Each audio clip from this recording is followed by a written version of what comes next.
wabarakatuh. Jadi kita akan membincangkan berkaitan tata cara rayuan dan isu-isu bagi subjek acara jenayah di Mahkamah Syariah LLA 7093. Jadi saya akan mulakan perbincangan ni dan kemudiannya akan disambung oleh rakan-rakan presenter saya yang lain. Okey. Seperti mana yang kita sedia maklum, Undang-Undang Jenayah Islam ni adalah sebahagian dari syariat Islam dan jadi asas kepada undang-undang yang dikehendaki Allah Subhanahu Wa Taala sebagaimana yang dah termaktub dalam Al-Quran dan Sunnah. Tapi perlu untuk kita tahu yang mana pelaksanaan hukuman jenayah syariah di Malaysia ni ia terikat dengan Akta Mahkamah Syariah Bidang Kuasa Jenayah 1984, pindaan Akta 355 yang mana telah memperuntukkan maksimum hukuman bagi kesalahan jenayah syariah ni adalah 6 kali sebatan, 3 tahun penjara dan 5,000 denda atau apa-apa gabungan hukuman tersebut. So, hukuman-hukuman ni bolehlah diklasifikasikan sebagai hukuman takzir dalam Undang-Undang Jenayah Syariah sebab peruntukan bidang kuasa bagi mengenakan hukuman hudud dan kisos ni tak terkandung dalam Akta 355. Actually, di mahkamah syariah ni terdapat tata cara atau prosedur jenayah syariah yang dah gariskan macam mana prosedur dan proses yang kita kena ikut bila melibatkan penguatkuasaan kesalahan yang dah diperuntukkan di bawah kesalahan jenayah syariah negeri-negeri. Undang-Undang Tata Cara Jenayah Syariah ni jadi rujukan utama bagi kesalahan jenayah syariah yang mengandungi peruntukan kesalahan-kesalahan terhadap agama, akidah, kesalahan tata susila dan kesalahan berkaitan matrimoni yang menyalahi hukum syarak serta prosedur perkahwinan. Undang-undang prosedur ni juga sebenarnya turut membabitkan proses-proses yang kena dilaksanakan dan diikuti oleh pihak penguat kuasa. So, prosedur Mahkamah Syariah pada umumnya kita boleh bahagikan kepada 3 peringkat sama seperti yang diamalkan di Mahkamah Sivil, iaitu yang pertama proses pra-perbicaraan iaitu sebutan kes macam biasa. Yang kedua proses semasa perbicaraan dan penghakiman, dan yang terakhir proses selepas hukuman atau penghakiman iaitu pelaksanaan hukuman atau penghakiman. Dan sangatlah penting untuk kita tahu yang mana seseorang yang dituduh atau bersalah mempunyai hak untuk membela diri dia terhadap tuduhan. Macam tu juga bila sesuatu penghakiman dah diputuskan, still mereka ada hak untuk membuat semakan dan rayuan. Ini penting bagi mendapatkan keadilan untuk pihak-pihak yang disabitkan dengan kesalahan, termasuklah juga kesalahan jenayah syariah. Okey, kita bagi contoh. Pihak-pihak yang merayu disebabkan keputusan mahkamah sebelum ni tak memuaskan. Sebab bagi diorang ni tak adil, ni tak setimpal dengan kesalahan yang diorang dah buat. So, diorang diberi peluang oleh undang-undang di mana mahkamah yang lebih tinggi akan mendengar atau memutuskan rayuan yang dikemukakan bagi menjamin hak-hak pihak yang bertikai atau dituduh. Let's say, dia dibicara di Mahkamah Rendah Syariah dan dia tak puas hati dengan keputusan penghakiman di Mahkamah Rendah. So, dia boleh merayu ke mahkamah yang lebih tinggi iaitu Mahkamah Tinggi. Begitu juga halnya bila keputusan penghakiman ni di peringkat Mahkamah Tinggi. Dia boleh merayu ke Mahkamah Rayuan Syariah kalau tak puas hati dengan penghakiman tu. Jadi dalam perbincangan ni kita akan fokuskan kepada macam mana sebenarnya tata cara rayuan jenayah di Mahkamah Syariah ni serta isu-isu yang berkaitan dengan rayuan jenayah. Okey, sekarang saya akan membentangkan tentang bidang kuasa Mahkamah Rayuan Syariah. Okey, berdasarkan Seksyen 152 Enakmen Tata Cara Jenayah Syariah Negeri Selangor tahun 2003. Kat sini dia cakap, okey, Mahkamah Rayuan ni mempunyai bidang kuasa untuk mendengar dan memutuskan apa-apa rayuan oleh mana-mana orang yang disabitkan atau selainnya didapati bersalah atau oleh ketua pendakwa syar'i terhadap apa-apa keputusan yang dibuat oleh Mahkamah Tinggi Syariah yang menjalankan bidang kuasa asal jenayahnya. Okey, kat sini dia kata Mahkamah Rayuan ni mempunyai bidang kuasa untuk mendengar dan juga memutuskan apa-apa rayuan terhadap mana-mana orang yang didapati bersalah, yang telah disabitkan kesalahan dia lah. Okey, kemudian dia kata kat sini, jika tertuduh telah mengaku salah dan disabitkan atas pengakuannya. Okey, tertuduh tu dah mengaku salah dan hakim pun jatuhkan hukuman terhadap kesalahan dia tu. Kemudian tak ada apa rayuan boleh dibuat. Melainkan rayuan hanya boleh dibuat terhadap dia punya takat dan juga kesalahan hukuman dia sahaja. Okey. Kemudian dia kata notis mana-mana rayuan oleh ketua pendakwa syar'i hendaklah diberikan oleh atau dengan persetujuan bertulis daripada pegawai itu sahaja. Okey, dia kata notis rayuan ni notis rayuan oleh ketua pendakwa syar'i hendaklah diberikan oleh atau dengan persetujuan bertulis terhadap pegawai itu sahaja. Jadi insya-Allah hari ini saya akan berkongsi tentang tata cara rayuan Mahkamah Tinggi Syariah secara umum. Okey, di mana tata cara rayuan daripada Mahkamah Rendah Syariah kepada Mahkamah Tinggi Syariah adalah berdasarkan kepada Seksyen 138 hingga Seksyen 148 di dalam Enakmen Tata Cara Jenayah Syariah Negeri Selangor 2003. Okey, di mana mana-mana keputusan mahkamah bicara yang hendak dirayu adalah mesti mengikut susunan hierarki mahkamah, iaitu kes daripada Mahkamah Rendah Syariah akan dibuat rayuan kepada Mahkamah Tinggi Syariah dan kes Mahkamah Tinggi Syariah akan dibuat rayuan kepada Mahkamah Rayuan Syariah. Dan hal ini mestilah mengikut susunan hierarki mahkamah. Okey, perkara pertama dalam untuk membuat permohonan kes rayuan iaitu penyediaan notis rayuan, di mana notis rayuan ini mestilah dibuat dalam masa 14 hari selepas keputusan dikeluarkan ataupun selepas hukuman tersebut dijatuhkan. Okey, notis rayuan ini mestilah dihantar kepada penolong pendaftar Mahkamah Rendah Syariah dan notis tersebut mestilah dihantar dalam 5 salinan yang dialamatkan kepada Mahkamah Tinggi Syariah. Dan tidak lupa juga di dalam notis tersebut mestilah terdapat alamat perayu ataupun pegum syar'inya.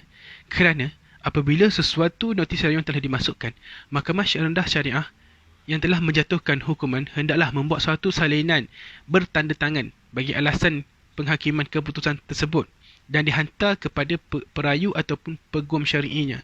Dan selepas ataupun tidak lebih daripada 10 hari selepas salinan disampaikan kepada perayu ataupun peguam syar'inya, perayu hendaklah mengemukakan kepada penolong pendaftar Mahkamah Rendah Syariah suatu petisyen rayuan dalam 5 salinan yang dialamatkan kepada Mahkamah Tinggi Syariah, iaitu di dalam petisyen rayuan tersebut mestilah mengandungi isu penghakiman yang terhadapnya rayuan dibuat ataupun fakta yang dikatakan silap ataupun hukuman mana yang ingin dirayu. Okey, jika petisyen rayuan tidak disampaikan ataupun tidak dikemukakan dalam tempoh masa 10 hari, maka rayuan tersebut dianggap ditarik balik ataupun rayuan tersebut dianggap telah dibatalkan sendiri oleh perayu ataupun peguam syar'inya. Jadi berbalik kepada presentation daripada Badrul tadi, saya akan sambung mengenai tata cara rayuan di Mahkamah Tinggi Syariah. Jadi berbalik kepada penghantaran rekod rayuan. Okey, sebagaimana yang dimaklumkan, apabila kita menceritakan mengenai rekod rayuan, ada beberapa perkara yang perlu diambil kira, iaitu dokumen-dokumen yang penting seperti satu salinan bertanda tangan bagi rekod prosiding dan alasan keputusan bersama dengan notis dan juga petisyen rayuan secara salinan lah. Okey. Jadi bagaimana perkara-perkara ini akan dihantar? Okey. Caranya adalah Mahkamah Rendah Syariah akan menghantar dokumen-dokumen penting ini kepada pihak Mahkamah Tinggi Syariah, iaitu kepada ketua pendakwa syar'i dan peguam, kepada perayu ataupun kepada perayu sendiri. Okey, itu yang pertama. Kemudian menetapkan rayuan dalam senarai. Okey, menetapkan rayuan dalam senarai ini kita ceritakan apabila berlakunya perkara-perkara yang dah ada rekod rayuan, dah ada kesahihan kita nak buat rayuan, betul tak? Jadi apa yang perlu dibuat adalah pihak Mahkamah Tinggi Syariah sendiri akan menomborkan rayuan tersebut dan dimasukkan dalam senarai barisan untuk didengari secara prosiding dan dibicarakan dalam mahkamah.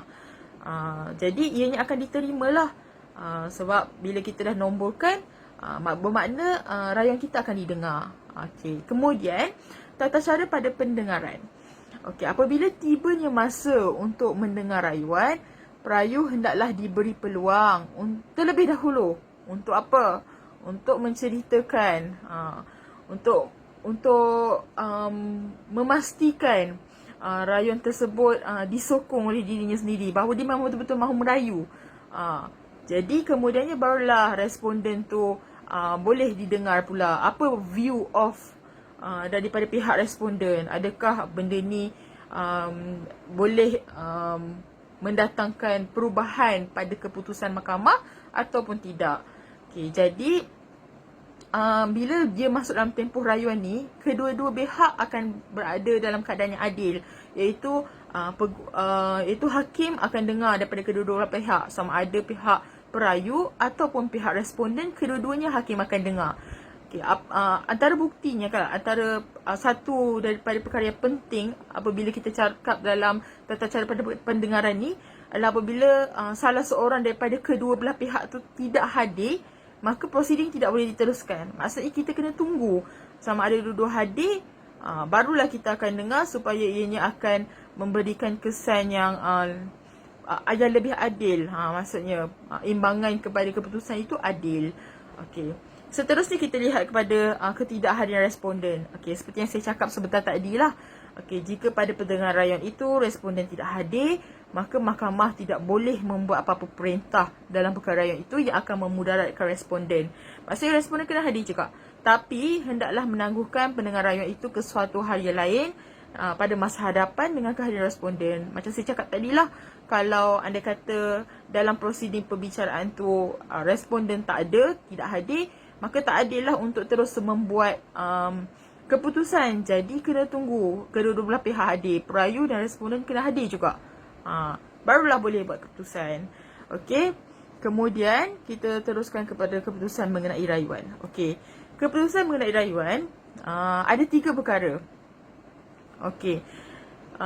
Pada pendengaran sesuatu rayuan Mahkamah Tinggi Syariah, jika tiada alasan yang mencukupi untuk menolak rayuan itu, maka Mahkamah Tinggi Syariah bolehlah buat 3 perkara, iaitu pertamanya mengakaskan perintah itu dan mengarahkan bahawa tertuduh hendaklah dibicarakan semula, dan atau mendapati jika bersalah dan menjatuhkan hukuman ke atasnya mengikut undang-undang.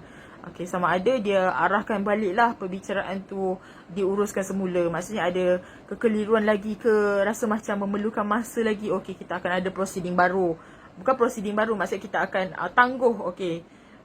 Kita akan bicara semula, begitu.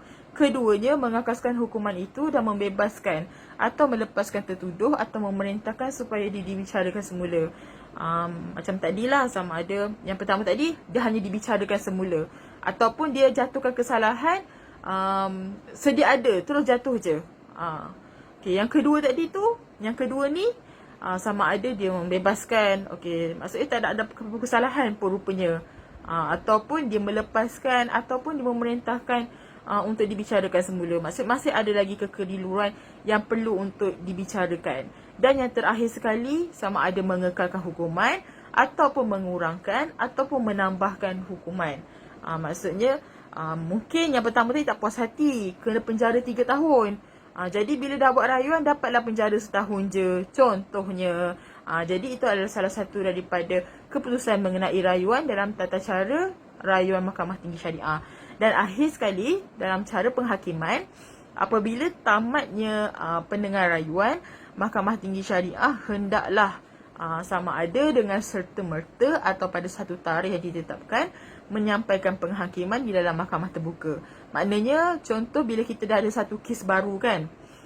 Contoh dulu waktu dekat Mahkamah Rendah Syariah dulu, alasan penghakiman kita bercerita sebegini. Okey, tapi bila kita dah buat dalam rayuan, bila kita dah ada dalam rayuan, dah berubah. Alasan penghakiman dia lain. Keputusan penghakiman pun dah lain. Jadi contoh bila kita tengok dalam jurnal hukum kan, kadang-kadang ada contoh kes yang kita boleh ambil sebagai iktibar, betul tak?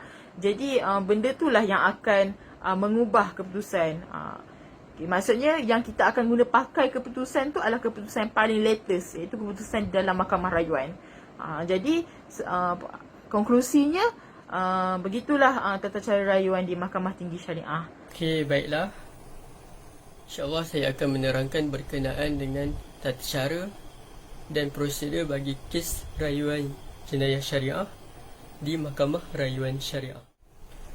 Bagi prosedur rayuan ini, saya merujuk enakmen Tata Cara Jenayah Syariah Negeri Selangor tahun 2003. Yang pertama sekali, perlulah dibuat notis rayuan. Notis rayuan ini dibuat secara bertulis, difailkan kepada pendaftar Mahkamah Tinggi Syariah dalam tempoh 14 hari selepas keputusan dikeluarkan.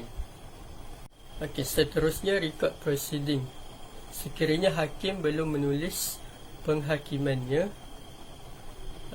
hakim itu hendaklah merekodkan alasan-alasan keputusannya secara bertulis, penghakiman bertulis, atau alasan-alasan berikut hendaklah menjadi sebahagian rekod prosedur. Penghakiman yang lengkap hendaklah disediakan oleh hakim bicara dalam tempoh 6 minggu selepas notis rayuan difailkan. Untuk notis rayuan, boleh tengok contoh pada slide yang seterusnya, iaitu pada borang MS29. Seterusnya, pendaftar hendaklah menyebabkan suatu salinan rekod proceeding sampaikan kepada perayu atau peguam syar'i. Untuk lebih jelas, boleh lihat arahan amalan nombor 15 tahun 2004 pada slide yang berikutnya.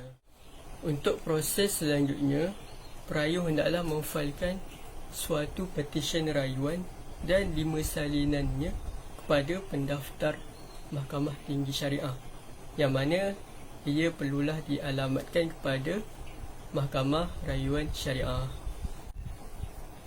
Okey, macam mana kalau perayu itu berada dalam penjara? Okey, kalau jadi macam tu, perayu hendaklah memberikan suatu notis rayuan kepada pegawai yang menjaga penjara. Perayu tersebut dia boleh beri sama ada secara lisan atau secara bertulis, dan dimasukkan ke dalam petisyen rayuan. Okey, setelah itu pegawai penjara hendaklah menghantar notis dan petisyen dengan segera kepada mahkamah. Boleh lihat pada arahan amalan nombor 4 2018 pada slide yang berikutnya.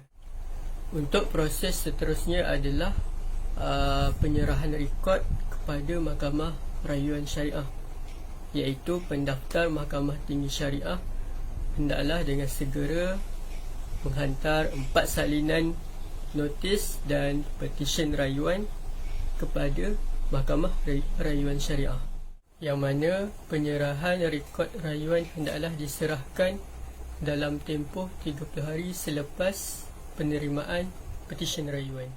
Untuk lebih jelas, boleh lihat pada arahan amalan nombor 9 tahun 2004 pada slide yang berikutnya. Proses seterusnya adalah keterangan tambahan, iaitu dalam menguruskan apa-apa rayuan kes jenayah, Mahkamah Rayuan Syariah boleh, jika difikirkannya bahawa keterangan tambahan adalah perlu, sama ada mengambil keterangan tersebut secara sendiri ataupun mengarahkan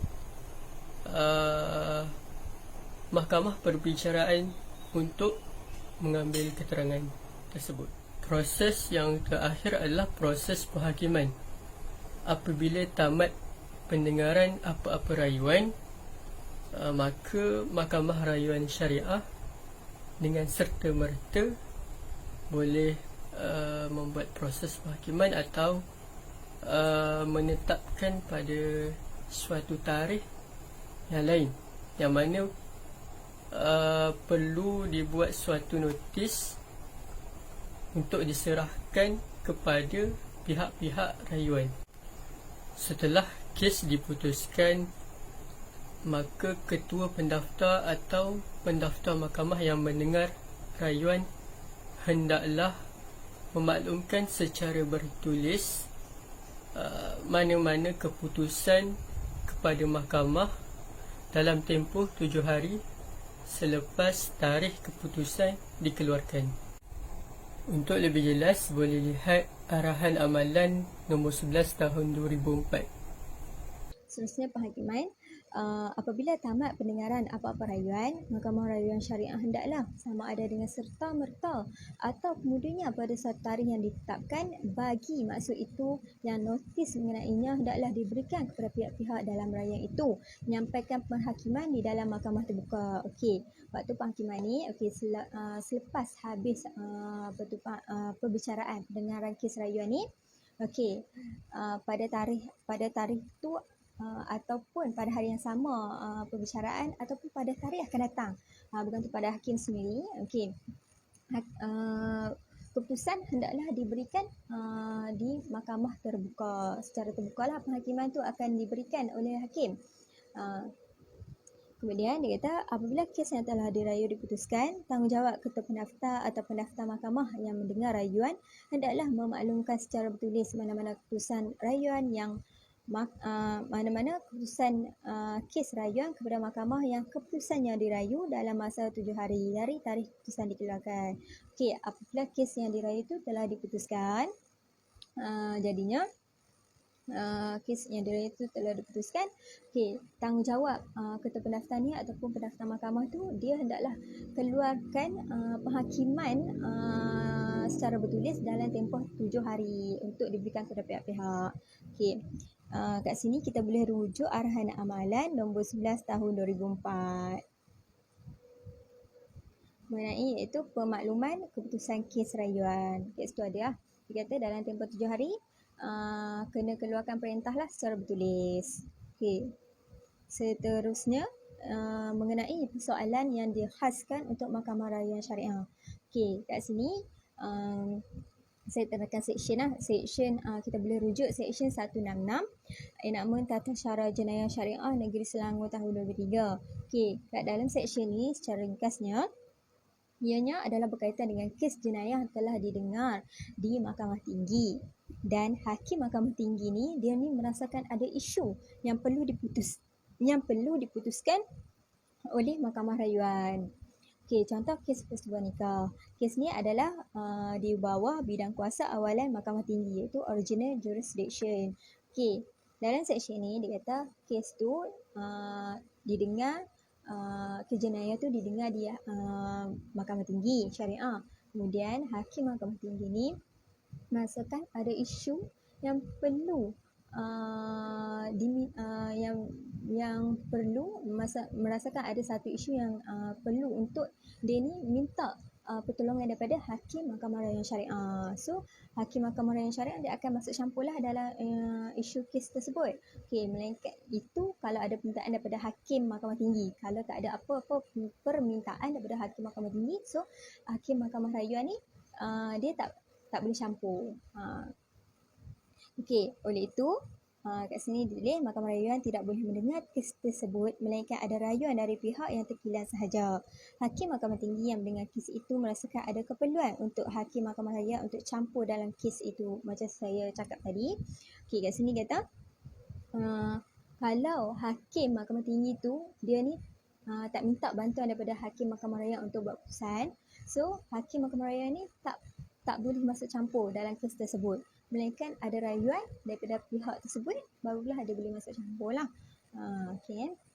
Seterusnya dalam undang-undang ni ada 2 jenis persoalan, iaitu persoalan mengenai fakta dan juga persoalan mengenai undang-undang. Okay, dalam seksyen 166 ni dia adalah mengenai persoalan undang-undang yang mana hakim Mahkamah Tinggi ni dia ni akan minta bantuan daripada hakim Mahkamah Rayuan mengenai persoalan undang-undang. Kalau hakim Mahkamah Tinggi tak minta, so hakim Mahkamah Rayuan ni dia tak boleh nak masuk campur dalam kes tersebut. Itu sajalah. Okey, seterusnya untuk kuasa menyemak. Okey, merujuk seksyen 168 Enakmen Tata Cara Jenayah Syariah Negeri Selangor tahun 2003. Okey, kat sini dia kata berkaitan kuasa untuk menyemak jika mana-mana hakim Mahkamah Rendah Syariah yang terkhilaf dalam membuat keputusan, dia boleh merujukkan keputusannya kepada Mahkamah Tinggi Syariah untuk disebak.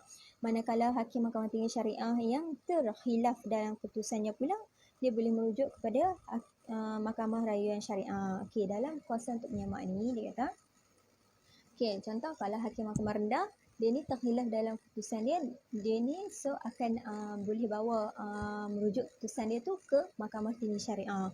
Okey, kalau Mahkamah Tinggi Syariah pula dia terkhilaf dalam keputusan dia, dia akan merujukkan keputusan dia tu kepada kepada Mahkamah Rayuan Syariah. Itu saja. Saya akan menganalisis kes rayuan jenayah syariah iaitu kes MHS lawan Ketua Pendakwa Syar'i. Fakta kes dia adalah pada 6 April 2017, di dalam sebuah bilik hotel di Sering Kembangan, perayu didapati bersama seorang lelaki iaitu Muhammad Firdaus bin Ismail, sedangkan lelaki tersebut bukanlah suami beliau yang sah dan perkara tersebut boleh menimbulkan syak sedang melakukan perbuatan yang tidak bermoral. Atas sebab itu, mahkamah telah mendakwa perayu di bawah Seksyen 29 Enakmen Jenayah Syariah iaitu khalwat.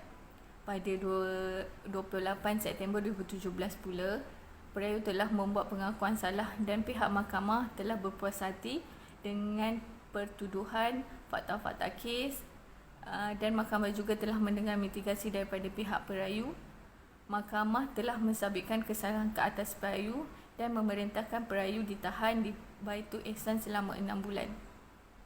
Selepas itu, perayu telah membuat rayuan di Mahkamah Tinggi Syariah untuk mengenepikan perintah tahanan tersebut dengan alasan perayu ingin melanjutkan pelajarannya. Di dalam petisyennya menyatakan bahawa perayu telah membuat pengakuan salah dan menyatakan bahawa perayu tidak diberikan masa yang mencukupi untuk membuat mitigasi ke atas dirinya. Selain itu, di dalam petisyennya juga ada menyatakan bahawa Yang Arif Hakim telah tersilap pertimbangan budi bicara di dalam keputusan beliau apabila memutuskan bahawa perayu diperintahkan ditahan di Baitul Ihsan di bawah peruntukan Seksyen 92(2)(b) Enakmen Tata Cara Jenayah tanpa mengira turutan sequence of punishment iaitu teguran atau amaran yang diperuntukkan di bawah Seksyen 97(2)(a) Enakmen yang sama. Sebaliknya, menahan perayu dengan tempoh tahanan yang maksimum iaitu 6 bulan.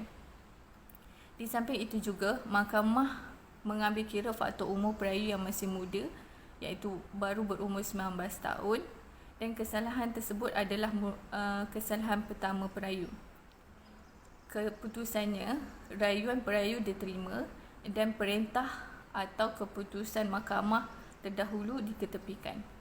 Perayu dilepaskan berdasarkan Seksyen 129 Enakmen Tata Cara Jenayah Syariah Selangor 2003 dengan bond berkelakuan baik selama 1 tahun dengan syarat bond. 1. Seorang penjamin yang terdiri daripada ibu bapa atau ahli keluarga yang terdekat. 2. Perayu dikehendaki melaporkan diri kepada Jabatan Agama Islam. 3.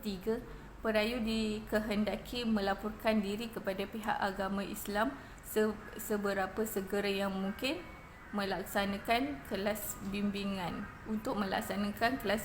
agama. 4. Pegawai Jabatan Agama Islam yang bertanggungjawab melaksanakan perintah yang dinyatakan pada para 3 hendaklah menyediakan laporan lengkap pelaksanaan tersebut setelah perayu selesai menjalani perintah mahkamah 7 hari sebelum tarikh sebutan yang akan datang di Mahkamah Tinggi Syariah Shah Alam. 4. Tarikh sebutan pada 8 Januari 2020. Baiklah, saya akan menyambung slide daripada analisis kes rayuan bagi kes nombor 2 antara pihak-pihak melawan pendakwa syar'i Selangor di Mahkamah Tinggi Syariah Mahkamah Tinggi Rayuan Selangor di Shah Alam. Nombor kes 10.501.43.0023 2019 di hadapan Hakim Yang Arif Puan Nenek Syuhaida Samsudin. Baik. Fakta kes bagi kes 2 adalah nombor 1, pesalah telah melakukan kesalahan di bawah Seksyen 29 nombor 1(A) Enakmen Jenayah Syariah 1995 iaitu melakukan kesalahan berhaluat. Di mana laki-laki didapati bersama dengan seorang atau lebih perempuan yang bukan isterinya atau mahramnya di dalam suatu tempat atau di premis yang tersembunyi. Pesalah itu pihak-pihak telah ditangkap. Okey, bagi fakta kes yang kedua ialah setelah mahkamah melihat rekod rayuan bertarikh 14 Mei 2018 bagi kes mereka dan setelah hujahan pihak perayu bertarikh 21 September 2018 yang telah dimasukkan hujah-hujah tersebut dan hujah balas daripada responden yang bertarikh 30 Oktober 2018. Setelah itu jawapan pihak perayu bertarikh 8 Februari 2019 tahun hadapannya beserta autoriti-autoriti yang dilampaikan dan dikemukakan di hadapan mahkamah. Maka mahkamah telah menerima rayuan perayu tersebut daripada pihak-pihak. Jadi seterusnya fakta kes yang ketiga ialah isu-isu yang dibangkitkan. Isu-isu yang dibangkitkan ialah pertama sekali ialah kesalahan yang dilakukan oleh pihak-pihak tersebut. Kesalahan yang dilakukan iaitu mereka telah ditangkap berhaluat di suatu tempat atau premis berdua yang bersama isteri, bersama perempuan yang bukan isterinya atau mahramnya. Kes seterusnya, isu-isu yang kedua ialah mempunyai tanggungan keluarga antara pihak-pihak tersebut. Sama ada pihak lelaki atau pihak perempuan yang telah ditangkap tersebut telah mempunyai tanggungan keluarga. Sama ada mereka sudah berkahwin ataupun belum. Isu-isu itulah akan dibagikan di dalam mahkamah. Seterusnya, isu-isu yang ketiga ialah pengakuan bersalah daripada pihak-pihak tersebut. Sama ada mereka akan mengaku bersalah atau tidak mengaku bersalah di dalam mahkamah bagi kesalahan tersebut. Jadi di situ akan isu-isu yang akan dibagikan di dalam mahkamah antara pihak-pihak tersebut dan hakim. Jadi setelah mahkamah meneliti dan menyiasat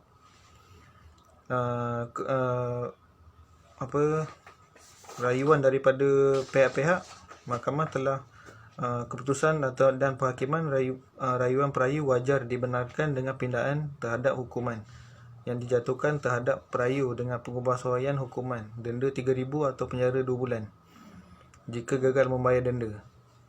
Manakala hukuman selama 6 bulan di Pusat Pemulihan Akidah Baitul Iman adalah wajar diketepikan.